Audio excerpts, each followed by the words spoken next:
After 3 concussions in less than 2 years, is Tunga Bailoa Tua tough for his own good? Is the honeymoon between Bryce Young and billionaire David Tepper finally over?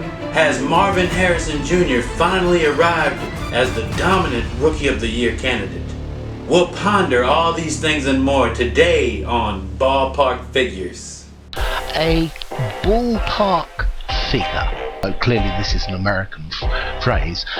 Figure refers to number. This is referring to money.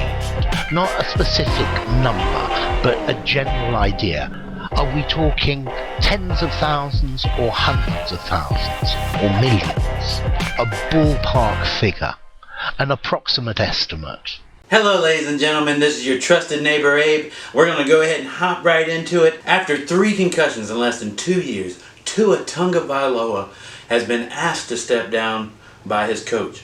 Mike McDaniel's offering words of inspiration, telling Tua to think of his family and be the starting quarterback at home. Tua has recently said that he does not plan on retirement.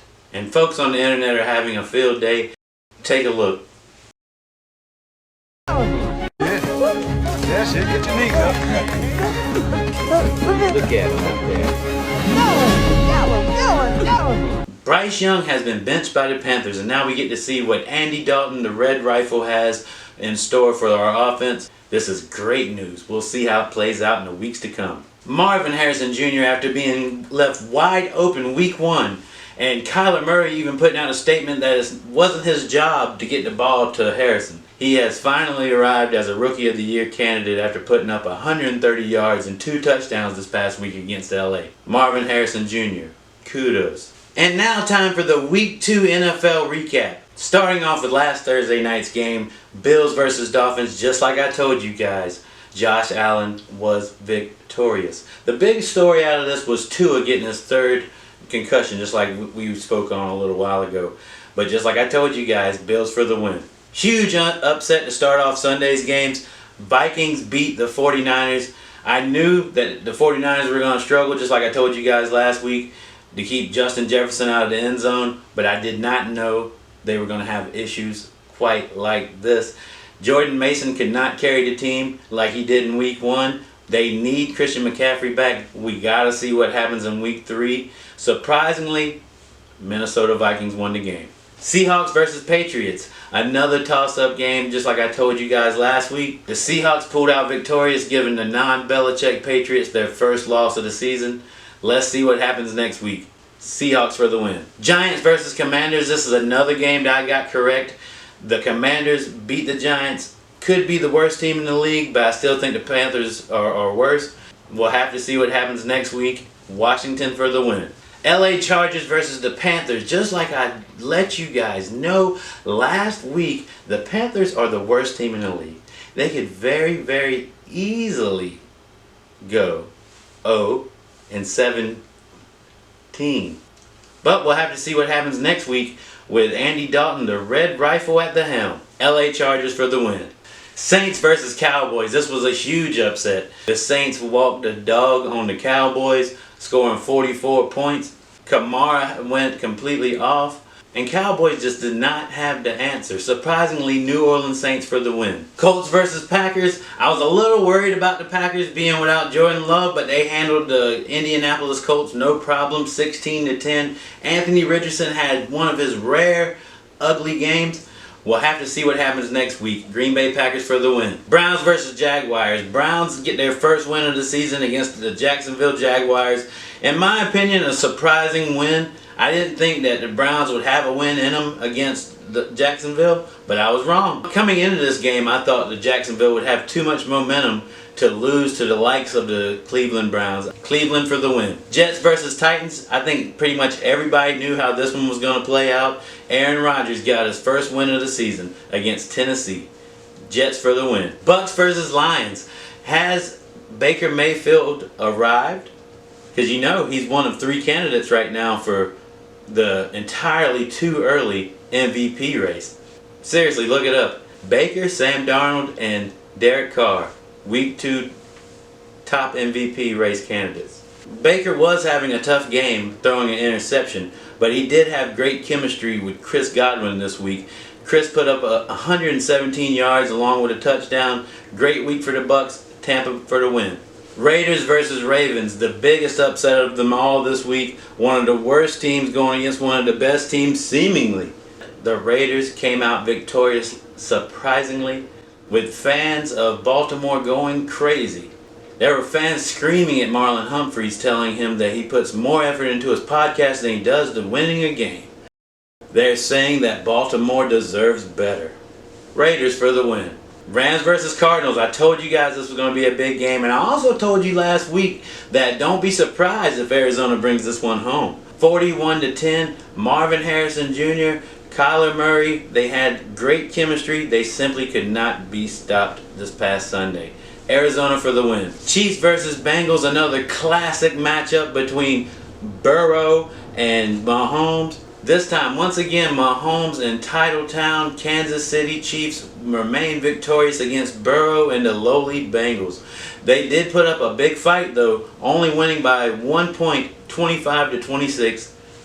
Chiefs for the win. Steelers versus Broncos. Mike Tomlin and company bring another one home. I predicted this one last week. Check out the picks from last week. The Broncos simply have a lot of work to do with Bo Nix, the rookie captain of the team. It makes no sense to me to give an unproven rookie that kind of stature with the team, but they know better than me. Steelers for the win. Bears versus Texans, just like I previously stated. Texans, CJ Stroud, victorious yet again. CJ should have a great year all year this year.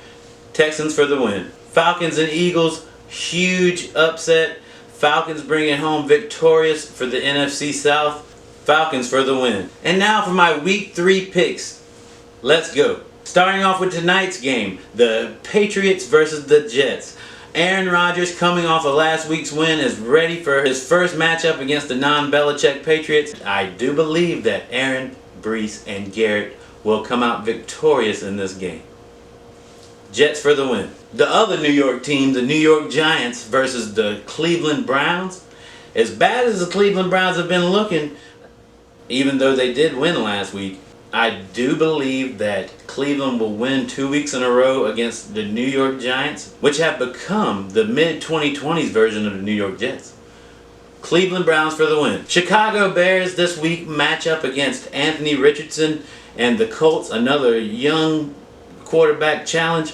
Caleb Williams versus Anthony. I believe Anthony's going to be victorious. Colts for the win. Houston Texans versus Minnesota Vikings. Believe it or not, Sam Darnold is an MVP candidate this early in the season after the first 2 weeks with him and Justin Jefferson. I do believe that Vikings will give Texans their first loss this week. Minnesota Vikings. Philadelphia Eagles versus New Orleans Saints. This is going to be exciting. This is going to be a high-scoring matchup on both sides. Now we get to see if Jalen loses 2 weeks in a row against NFC South opponents, no less. This is a tough one for me, but this week I am going to take the Saints. They completely thrashed the Dallas Cowboys last week.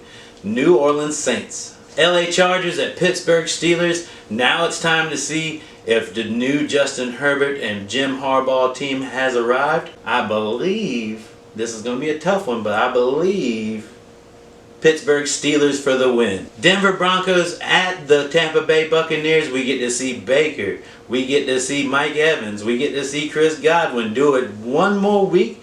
And I believe it will be the Bucs. Tampa for the win. Green Bay Packers will be traveling to Tennessee this week to take on the Titans. And I believe, even though they don't have Jordan Love, I believe that the Green Bay Packers have what it takes to knock out the Titans. Green Bay for the win. Miami Dolphins without Tua Tagovailoa will be playing this week in Seattle. I do believe that the Seahawks will be victorious 2 weeks in a row and give Miami another L. Seahawks. Detroit Lions will be traveling to the West Coast to take on the Arizona Cardinals. This should be a very, very exciting game. We should see action on the ground. We should see action in the air. You got Marvin Harrison Jr.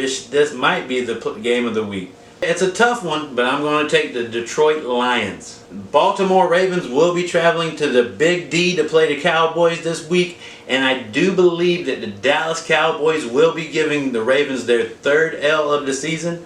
Dallas. 49ers versus the Rams. Let's see what happens. This should be a tough divisional matchup. I do believe the 49ers will be victorious. Both teams are plagued with injuries this season, with Christian McCaffrey and Deebo Samuel being out for the 49ers, and Cooper Kupp and Puka Nacua both being banged up for the Rams, but I'm going to have to take San Francisco 49ers. Kansas City will be traveling to the A to play against the Atlanta Falcons, who are coming off a huge win this past week. I think Mahomes and the Chiefs will remain undefeated. Chiefs for the win. For the first of the 2 Monday night games for this week, Jacksonville Jaguars will be taking a trip to Buffalo to play the Bills. I do think Josh Allen and company will be victorious. Panthers versus Raiders this week. Typically, I would tell you that the Raiders will just completely blow out the Panthers, but we have a new quarterback starting this week. I believe it's going to be Andy Dalton, the Red Rifle. So who knows what's going to happen. But the Raiders are coming off a huge win last week against the Baltimore Ravens. So I'm going to have to take the Raiders. And this week I'm going to go ahead and tell you what grinds my gears about my local favorite team, the Carolina Panthers. Waiting so long to bench Bryce Young. Why? Week 2, 2024? Really? Should have been week 2, 2023. About a year late. Let's see what Andy Dalton has this week in store for the Carolina Panthers. And now, some words of encouragement that a fan recently gave to Bryce Young after being benched. Good evening, folks. Bryce, would you mind signing for me today? Yeah, I got you. Keep your head up, man.